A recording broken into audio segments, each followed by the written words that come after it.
कृष्ण गोविंद हरे मुरारी, हे नाथ नारायण वासुदेवा। ओम नमो भगवते वासुदेवाय नमः। हर हर महादेव। श्री शिवाय नमस्तुभ्यम। आप सभी कमेंट में हर हर महादेव जरूर लिखिएगा। अभी तक की वीडियो में हमने माघ मास के महात्म का 16वें अध्याय का श्रवण किया है। आज हम माघ मास के महात्म का 17वें अध्याय का श्रवण करेंगे। माघ का पावन महीना शुरू हो गया है, जो कि इस बार 14 जनवरी 2025 से शुरू होकर 12 फरवरी 2025 को समाप्त होगा। माघ का महीना भगवान श्री कृष्ण को बहुत अधिक प्रिय है। इस माह में गंगा स्नान और दान का विशेष महत्व होता है। वैसे भी इस बार का माघ महीना बहुत ही अधिक फलीभूत होगा, क्योंकि इस बार 12 साल के बाद महाकुंभ लग रहा है प्रयागराज में। और जब महाकुंभ में कोई माघ का स्नान करता है तो उसके जन्म जन्मांतर के पाप नष्ट हो जाते हैं और उसकी सभी मनोकामना पूरी होती है। कहते हैं कि माघ मास में स्नान करने से और भगवान विष्णु और माता लक्ष्मी की पूजा करने से हमारे सभी कष्ट जीवन के दूर हो जाते हैं। माघ मास में संगम में कल्पवास भी किया जाता है, जिससे व्यक्ति शरीर और आत्मा से नया हो जाता है। माघ का महीना पहले माघ का महीना था, जो बाद में माघ हो गया। माघ शब्द का संबंध श्री कृष्ण के एक स्वरूप माधव से है। इस महीने को अत्यंत पवित्र और पावन माना जाता है। मान्यता है कि इसी महीने में इंद्रदेव ने रोज गंगा स्नान करके गौतम ऋषि के श्राप से मुक्ति पाई थी। आइए अब माघ मास के महात्म का 17वें अध्याय का श्रवण करते हैं और साथ ही श्रीमद् भागवत गीता के 14वें अध्याय का भी श्रवण करेंगे। कहा जाता है कि यदि आप माघ महीने में रोज स्नान नहीं कर सकते हैं और माघ महीने में मात्र केवल 3 दिन या 5 दिन भी माघ के महीने में संगम में स्नान कर लेते हैं, तब भी आपको पूरे माघ महीने के स्नान का पुण्य फल प्राप्त हो जाता है। और यदि वह भी आप करने में सक्षम नहीं हैं, तो आप मात्र माघ मास के महात्म्यों का श्रवण करने से भी आपको माघ मास में स्नान के बराबर ही पुण्य फलों की प्राप्ति होती है। तो आइए अब माघ मास के महात्म का 17वें अध्याय का श्रवण करते हैं और अपने जीवन को धन्य बनाते हैं। अप्सरा कहने लगी, हे राक्षस। वह ब्राह्मण कहने लगा कि इंद्र इस प्रकार अपनी अमरावती पुरी को गया, सो हे कल्याणी, तुम भी देवताओं से सेवा किए जाने वाले प्रयाग में माघ मास में स्नान करने से निष्पाप होकर स्वर्ग में जाओगी। सो मैंने उस ब्राह्मण के यह वचन सुनकर उसके पैरों में पड़कर प्रणाम किया और घर में आकर सब भाई बांधव, नौकर चाकर, धनादि त्याग कर शरीर को नष्ट होने वाली वस्तु समझकर घर से निकली और माघ में गंगा यमुना के संगम पर जाकर स्नान किया। सो हे निशाचर, 3 दिन के स्नान से मेरे सब पाप नष्ट हो गए और 27 दिन के पुण्य से मैं देवता हो गई और पार्वती जी की सखी होकर सुख से निवास करती हूँ। इसलिए मैं प्रयाग के महात्म को याद करके सब देवताओं के सहित माघ में प्रयाग स्नान करती हूँ। सो मैंने अपना यह सब वृतांत तुमसे कहा। तुम भी इस योनि में पड़ने और कुरूप होने का सब कारण कहो। तुम्हारी दाढ़ी और मूछें बहुत बड़ी बड़ी हो गई और पार्वती की गुफा में वास करते हो। निशाचर कहने लगा कि हे भद्रे, सज्जनों को गुप्त बात कहने में भी कोई हानि नहीं होती। मुझको अब कोई संशय नहीं रहा कि मेरा उद्धार तुमसे ही होगा।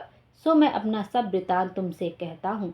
मैं काशी में वेदों का ज्ञाता था और बड़े उच्च कुल के ब्राह्मण के घर में जन्म लिया था।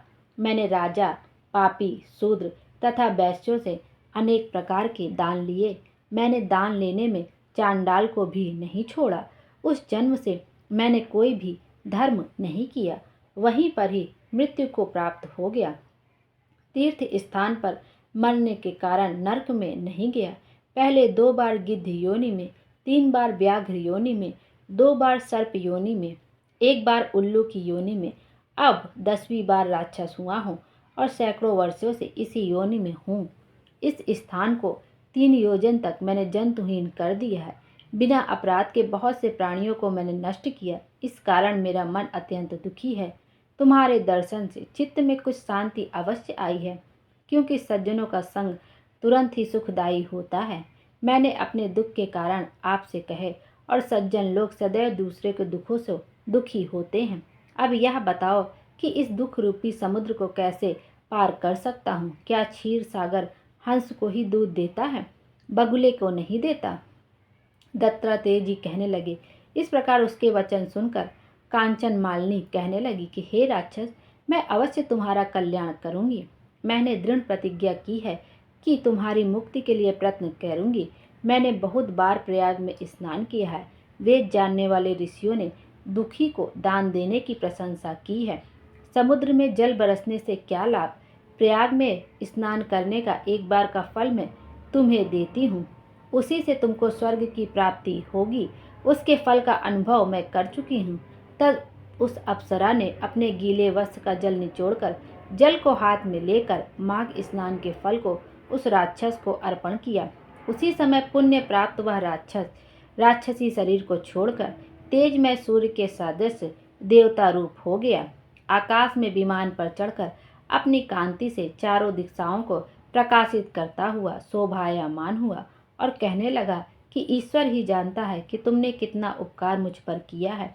अब भी कृपया कुछ शिक्षा दो जिससे मैं कभी पाप ना करूं। अब मैं तुम्हारी आज्ञा पाकर स्वर्ग में जाऊंगा। तब कंचन मालिनी ने कहा कि सदैव धर्म की रक्षा करो, सेवा करो, काम रूपी शत्रु को जीतो, दूसरे के गुण तथा दोषों का वर्णन मत करो, शिव और वासुदेव का पूजन करो, इस देह का मोह मत करो, पत्नी पुत्र धनादि की ममता त्यागो, सत्य बोलो, वैराग्य भाव धारण कर योगी बनो। मैंने तुमसे यह धर्म के लक्षण कहे।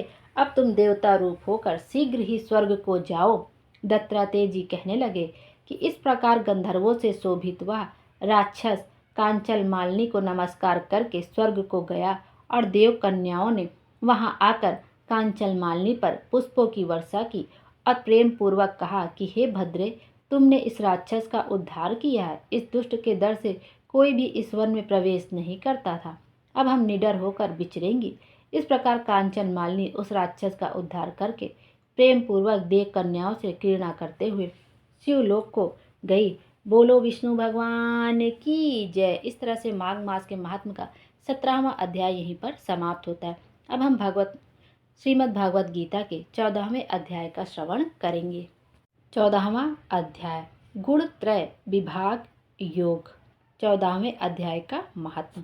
श्री महादेव जी कहते हैं, हे पार्वती, अब मैं भव बंधन से छुटकारा पाने के साधन भूत 14वें अध्याय का महात्म बतलाता हूँ।